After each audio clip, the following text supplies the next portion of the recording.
Ang umaga po mga kuya, mga ate, ngayon po ay po natin ang isang tinatanging barangay kapitan ng aming kuya, si Kuya Florencio. Kuya, magandang umaga po. Kamusta po kayo? Okay lang po, kuya. Kuya Florencio, siguro pwede ka muna. Opo, kuya. Sa lahat, nagpapasalamat ako sa inyong pagdating dito sa aming barangay, dito sa Barangay Maligaya.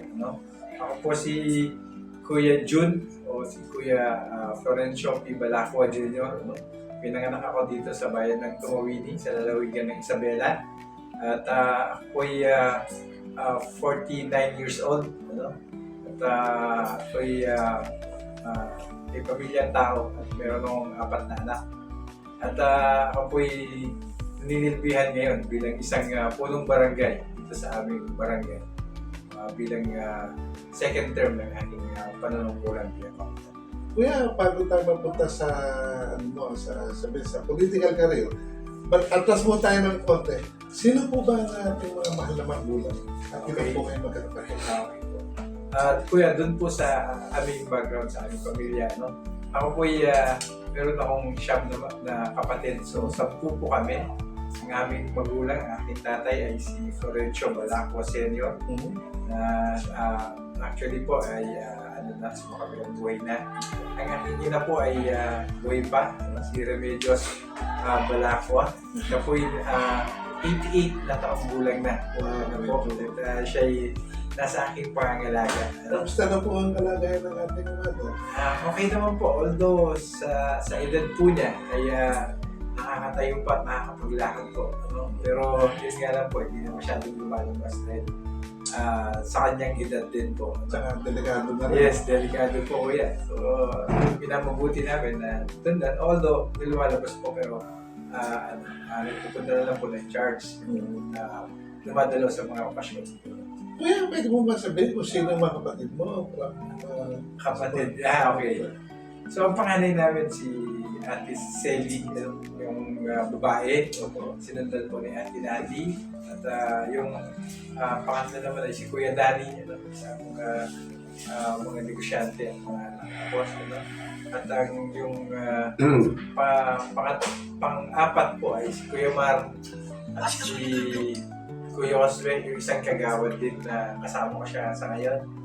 At yung pang-lima, pang-anim, I should say, ay si Kuya Ruben, yung nasa Canada. At si Kuya Sabi, yung nasa katabi kong bahay.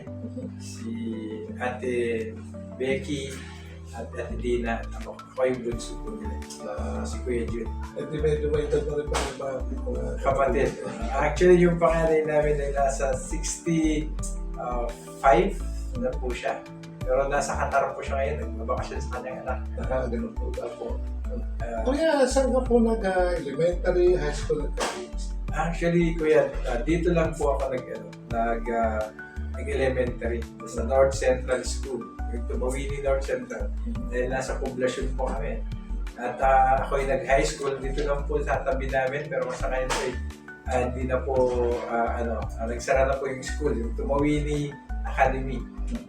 At ako ay nag-kuleyo, bali nag-aral po ako sa Cubao, sa EARN sa Cubao. Sa Cubao? Yes po. Taga doon ako, Yes. sa Arayan. Sa Arayan. Malapit sa 21st Avenue, sa may TIP.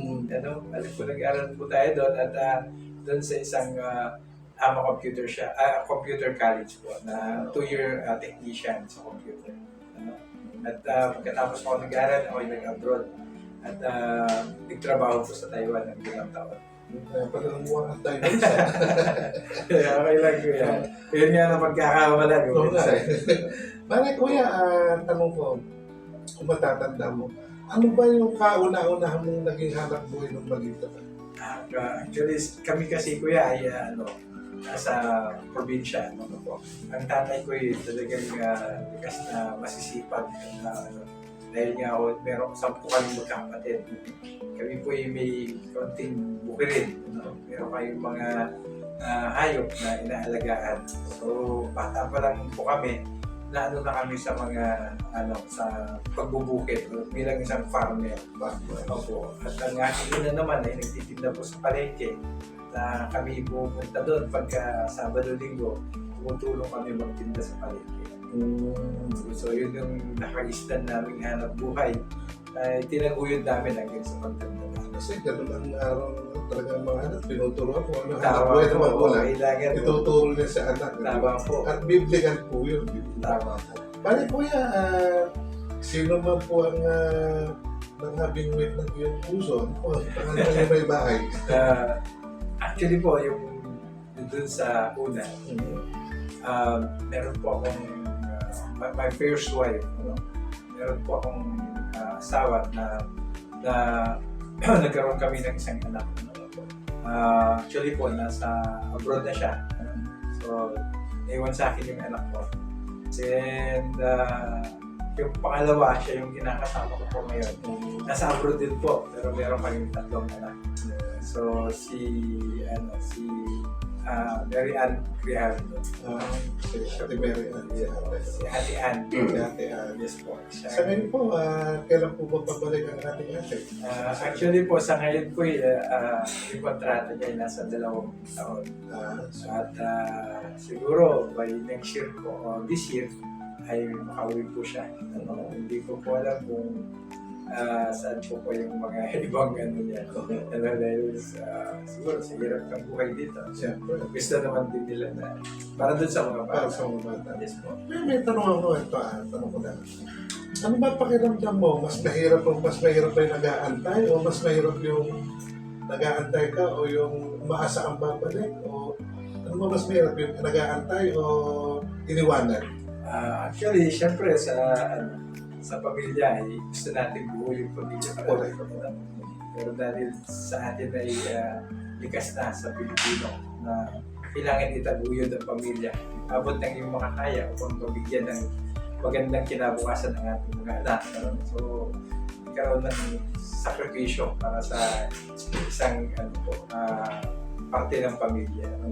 So, napakahirap yung ikaw ay maiwanan dahil siyempre, nandun yung mga pagsubok na dumarating lalo na sa pamilya. Pero tulad ng sinasabi ko at parati kong pinapaintindi sa mga anak ko na kailangan natin gawin yun para sa mas magandang kinabukasan.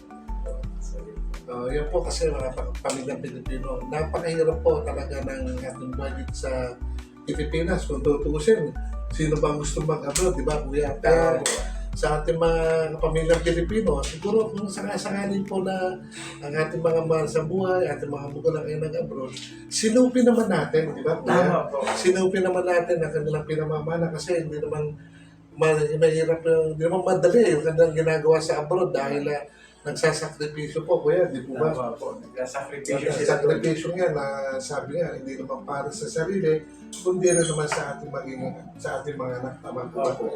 Kaya kailangan talagang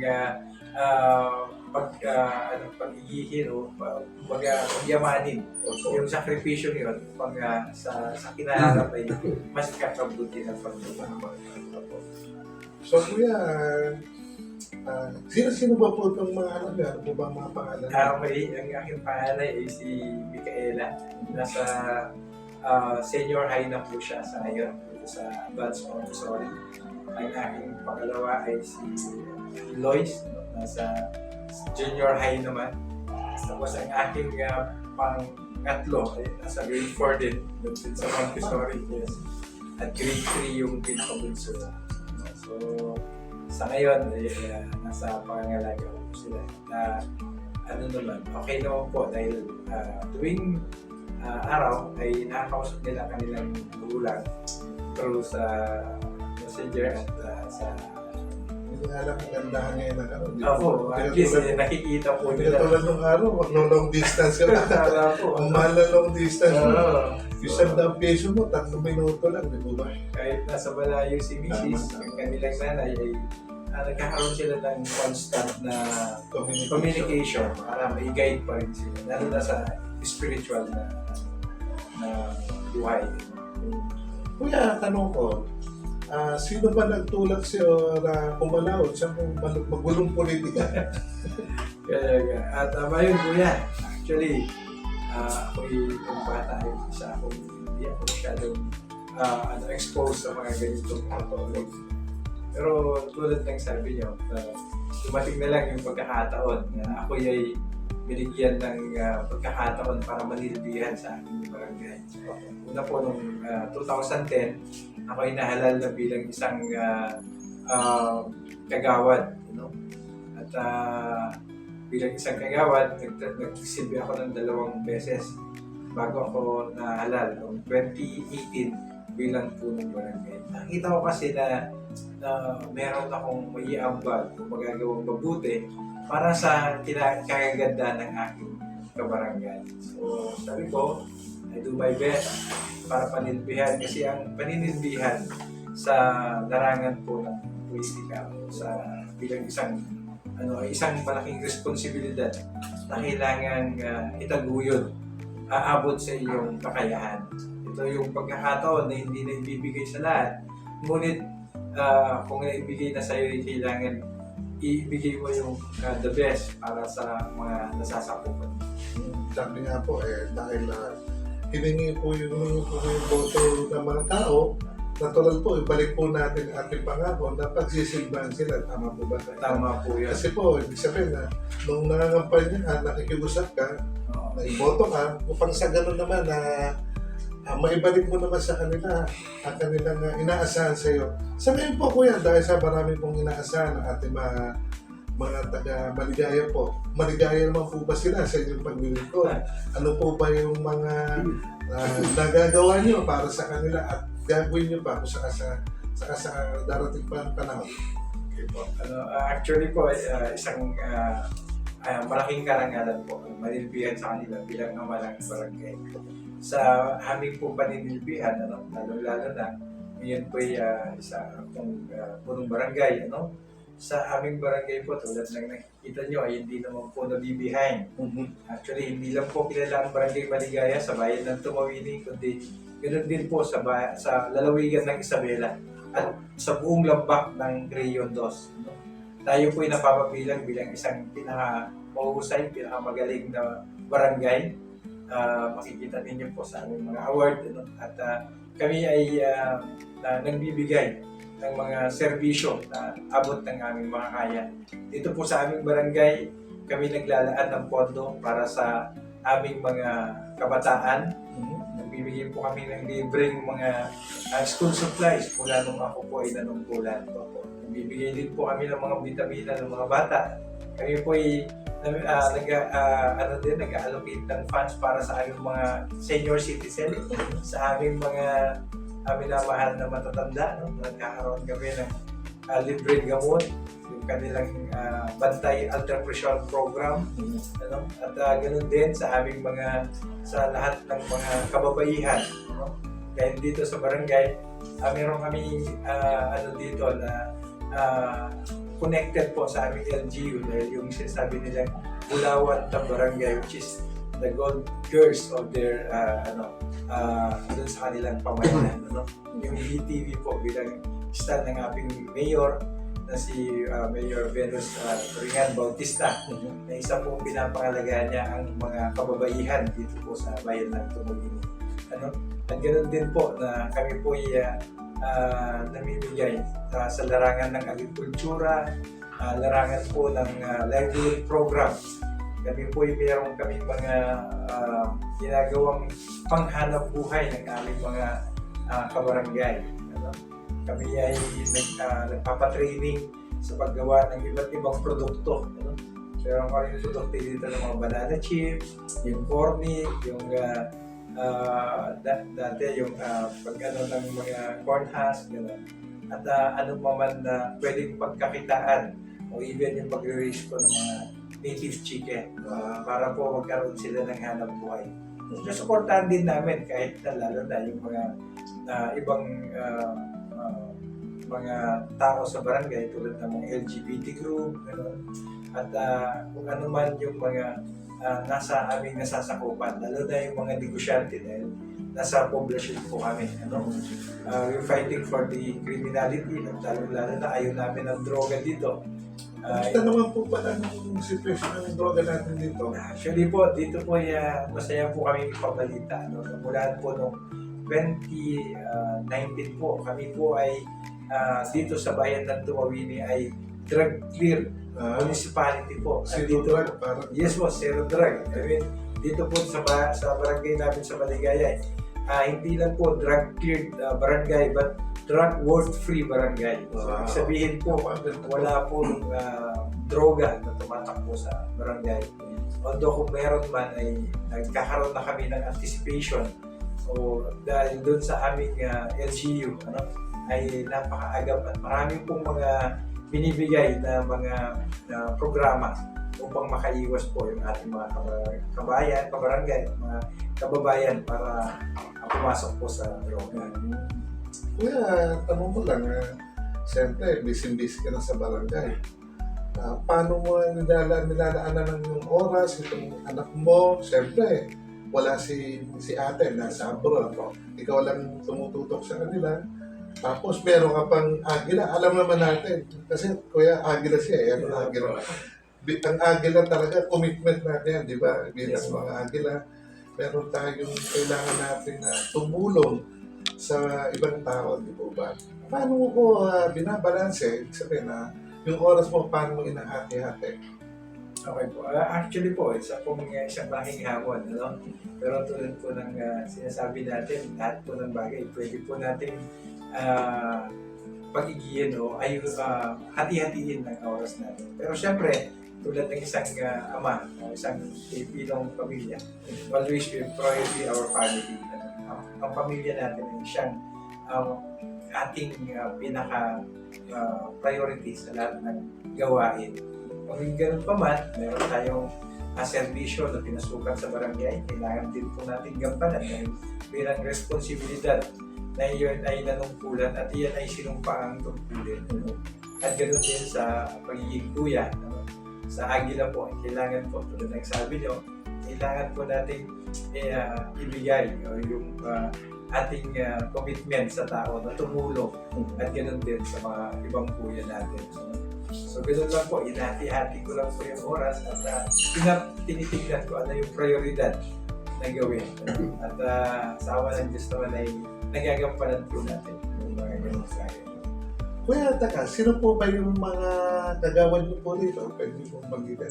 Okay po. Bali, yung kagawad ko pito dito, si Kagawad Willard, ang number 1 na kagawad ko, ang Committee on Infrastructure, si Kagawad Jose Molva, ang Committee on Education, ang pangatlong kagawad ko ay si Kagawad Fe Gabriel, sa Committee on Health naman siya, at ang kagawad on Peace and Order, si Kagawad Tama, at si Kagawad Gundalina Butet bilang Committee on Social Welfare, at si Kagawad Nestor Manuel, Kagawad on Agriculture, and then si Kagawad Josue Malaco, Kagawad on Appropriation. Bali po, sila po yung bumubuo ng aking mga konseho dito sa aming barangay. Kamusta naman po ang relasyon niyo sa inyong mga kagawad? Actually po, yan pong isa sa pinaiingatan namin sa aming workplace dito sa barangay ay yung instant at magandang relasyon. Dahil tulad ng isang bahay, kung may anay o may ay sadyang mahina po at hindi maganda. Pero kung yan po ay buo at maganda yung mga samahan, ito'y nagagawa ninyo yung trabaho nyo mas maayos. So dito, ang ginagawa namin, every time na sumasapit po ang end of the year, nagkakandak din po kami ng mga incentive and awards na binibigay sa pinakamagaling na empleyado.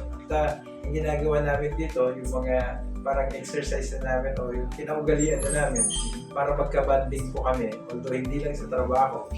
Pag every end of the month, ay sineselebrate namin yung buong kung sino yung mga may birthday sa buong buwan na yun. Para magkaroon po kami ng parang banding. Birthday month. Yes po, birthday month. At ako naman yung kumukuha ng cake para sa kanila. Ayan po, malapit naman birthday mo Kuya Rudy. Ay, gano'n po ba? Bali kuya, ang sa pagtanong ko, kasi medyo personal to. Yes, Siyempre, bilang wala si Mrs., Yes po. hindi ba dumarating pagkakataon, dumadating yung mga tukso sa inyong buwan? Paano po ito na paglalagay? Kaya nga kuya, siyempre, lalo na, tayo mga lalaki lang. Ano po? Pero tulad lang po, kailangan po natin maging isang ulirang, hindi lang ama, hindi lang isang public servant, saka isang bilang isang kuya. Ano?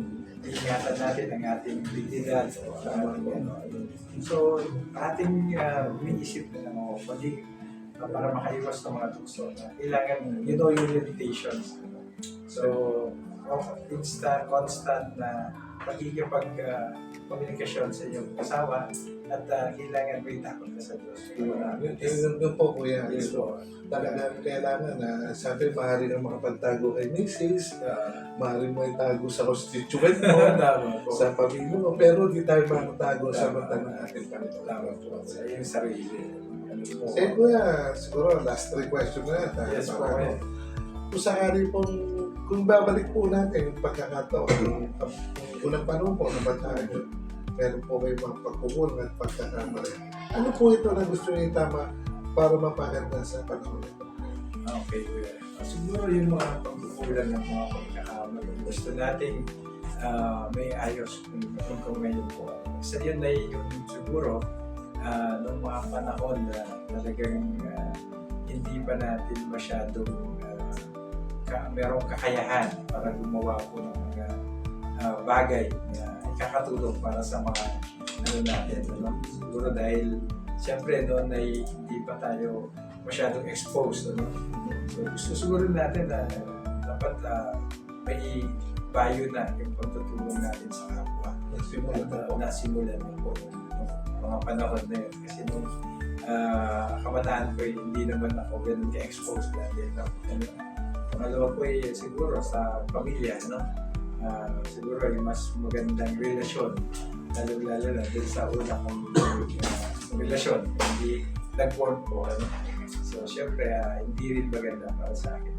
Pwede lang na may ayos para po sa kasi tulad ng sabi ko, pamilya ang pinaka-pinaka. Kasi yun po, ang mga tao po natin, ang constituent po, nakatutok yan sa pamilya. Halimbawa, yung isang kakilala ko taga Rizal, hindi malaman, napakarami pong pamilya nun. Hindi malaman kung sino pakakasarin niya. Pero, tinatayo niya sa sarili niya, napag-ingatan niya rin. Ayaw niya nga po umamin eh. Huwag ka magpapamuna di ba? Pero sabi nga, ang mata po ng barangay po ay nakatingin po sa atin, di ba? Kasi paano mo mapapangalang ang barangay? Pamilya mo, tatlong piraso lang, hindi mo di ba? Hindi mo mapangalang. Uliran ka. Parang good example. Para sa lahat. Opo. Balik ko yan,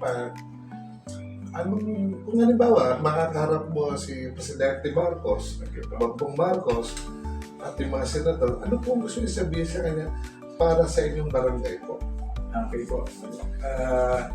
Isa po sa pangarap ng lahat po ng barangay. Pangarap po, sino ba po sa ating mga ito. Pero tulad po ng layunin na gusto natin. Isa lang po ang aming hilig dito sa aming barangay na naway hindi lang upang dito sa aming barangay mangyari. Naway yung buong kapuluan o yung buong bansa natin magkaroon ng isang unity, isang magandang pagbabago upang hindi po tayo maiwanan at yung tunay na pagbabago na tayo pong lahat dito sa Pilipinas ay maging sagana, maunlad at walang diskriminasyon. Siguro hindi lang sa larangan ng politika, kundi sa larangan ng lahat po, ng lahat sa lalo na sa environment.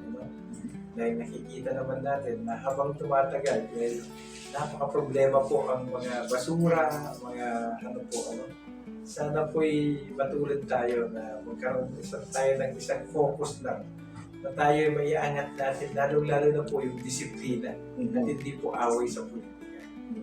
Sana magkaroon ng isang pagmamahal sa bansa na tayo po'y dapat yun ang ipapamana natin sa mga susunod na henerasyon. Sila po'y magkaroon ng isang bagong parang pag-asa na Kumbaga na, kasi yung mga iba rin ngayon, iniisip nila mag-abroad na lang dahil ang Pilipinas ay ganito, ganyan. So sana, pagbilang sila, ang ating Pangulo, naniniwala naman tayo sa kanya na ang kanyang adhikain ay para sa mga tao. Yun din ang mga nasa Senado at sa Kongreso. Naway, sana po magkaroon po ng isang napakagandang bansa ang ating bansang Pilipinas. Nabanggit mo, Kuya, ano po ba yung mga future plans and project na inaasa mo na dapat matupad sa bilang na talaga? Okay, actually, dito sa amin, siguro ang aking pangarap sa aking bayan, lalo na sa aking barangay, na magkaroon sila magkaroon dito ng siguro maayos na pamamahala bilang isang barangay. Makapag-contribute siya sa aming bayan, sa bayan ng Tumawin, ng aming bayan, na makapag-contribute sa buong Isabela, na magiging isang good example na barangay ng bayan na kailangan sundin yung mga batas, lalo na yung mga simple, lalo na yung mga siguro yung mga infrastructure na kailangan, lalo na sa drainage. Isa sa pinaka-problema namin yan, ano ay maayos. Yung mga basura po. Basura. Gusto naman po yung waste Actually po, management natin. yung waste management, kaya yan po yung nag-champion po kami. Ayan pala, Kuya. Last December lang po. Ano po ba itong ibang ito mo po? Ano yung mga Bale, yung mga iba dyan, yung mga galing po ng award namin, galing po sa region, yung Eagle Award, so yung sinasabi nila na good government. Bale, yan po yung napanalunan namin para sa aming pagiging isang mabuting pamamahala. yes po, good governance. So, kami dito, gusto namin maging isang halimbawa, good model barangay na gusto namin may ipakita sa ibang barangay na hindi lang po power yung pag-umupo ka bilang isang barangay official, pero kung ano yung po yung kaya mong gawin para instead na magreklamo ka ng magreklamo sa gobyerno, gawin mo muna yung part mo bilang isang Kung ano yung may tutulong na. tama po. Huwag natin sisihin ng gobyerno, pero kayo, tapon ng basura. So, ibig sabihin, i-manage natin yung basura natin. I-segregate natin sa mga bahay-bahay pa lang, dadalhin natin kung saan dapat ang lagayan ng basura natin. Kasi para sa akin, nabukasan natin. So, maliban ng Kuya, ano po ba yung mga awards na nakuha? Actually po, bali po ng mga 2023 o mga bilang kami po yung nominee ng Isabela sa Region 2 Eagle Award. Tapos po noong 2020, nanalo po kami doon ng Best in Team category at individual category.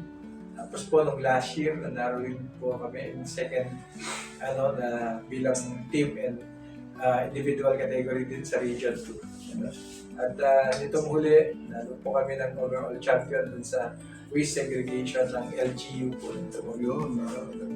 So, yun yung po yung may bibigay naman namin na parang complimentary bilang mga nanunungkulan ng barangay na talagang pinagtutuunan namin ng bansa. Sa dami nga ng barangay rito, sabi ko medyo nakugulat ako din sa dahil kumpleto po. Salamat po sa Kasi meron yung isang barangay na puntahan. Talagang yung barangay, isa lang ang tao doon, kaya isang tanod na. Siguro, marahil po ay dahil sila napakahirap po ng kanilang ng sitwasyon. yes po. Saan po, magkailan po bang era niyo nung natatanggap sa akin? Sa ngayon po dati po nung dahil po gawa ng ating pandemya nung nakaraan, bumaba po. Pero sa ngayon po nasa 4.8 million na po ang barangay natin. So yun po hinahati sa maraming mga portion ng pampapasahod, yung PS, yung personal services, yung 20% development fund, yung pampapaayos natin ng mga infrastructure sa project natin, yung 10% na yung SK fund para sa ating mga kabataan, Tapos may 5% para po sa mga ating PWD o yung ating mga senior citizen. Then another 5% para naman po sa kalamidad o yung ating DRRMC Calamity Fund. Ano? At meron po dyan yung para sa BPAPs, sa mga bata, yung BCP, Barangay Child Protection po.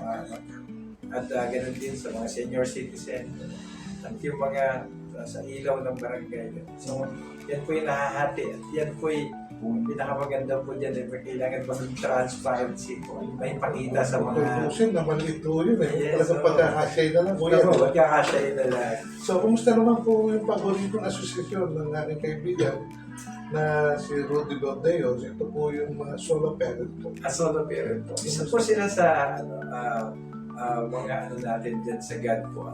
Isa sa pinaprioridad natin. Kasi kailangan talaga tulungan natin. Yes, solo parent. Dahil alam naman natin ang kanilang mga katayuan. Yun nga po. Kasama, pag meron kaming mga lalo na yung from the national down to the provincial and local government, yung kanilang servisyo na binibigay sa mga solo parent, talagang pinapaabot natin.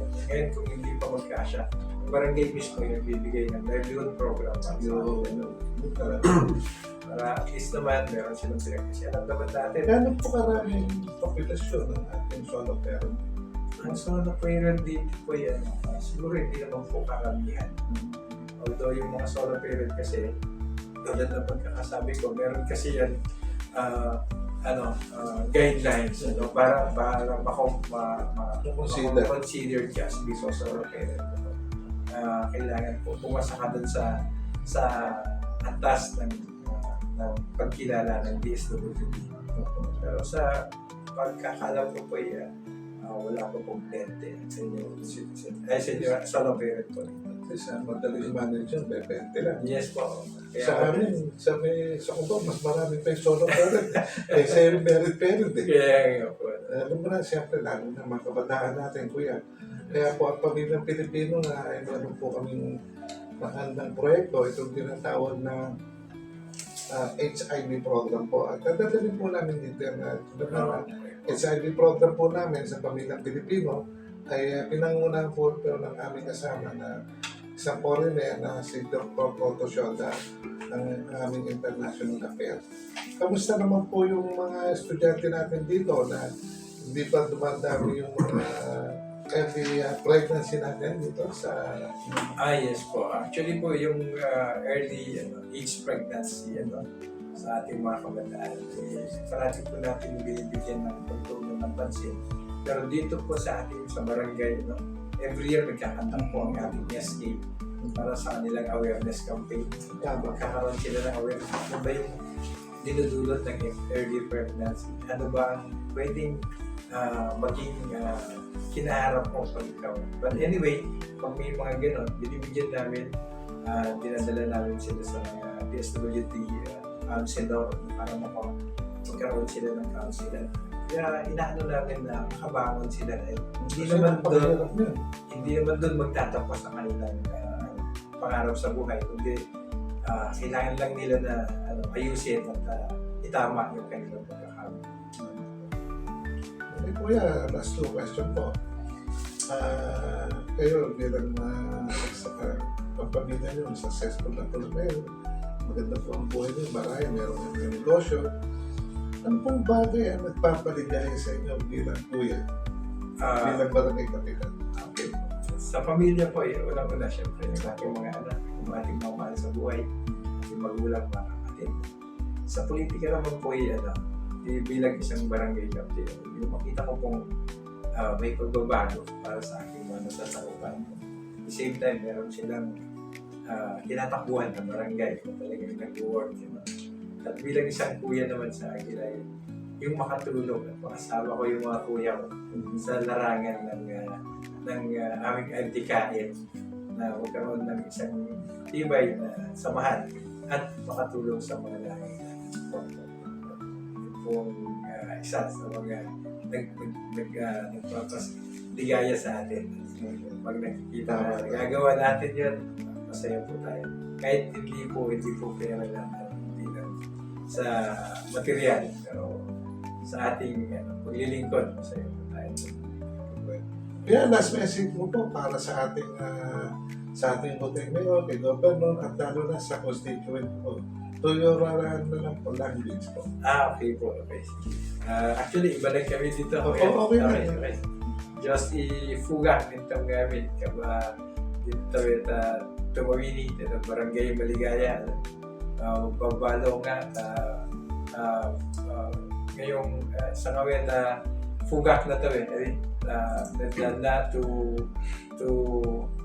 Tiyempo interview sa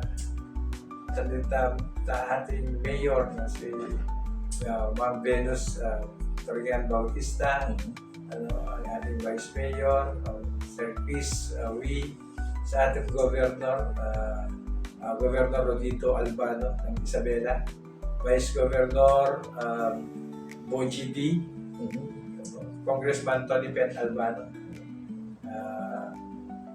pabalo nga dakal at naging parte na serbisyo para sa tolera. Yun lamang po at maraming salamat. Thank you very much, Kuya. Yeah. Ngayon po ay maraming salamat po sa ating Kuya Lorenzo dahil pinagbigyan po tayo. Ito ang nais natin natin bilang sa Pamilya Pilipino TV. Mabuhay ang ating Panginoon Diyos. To God be the glory.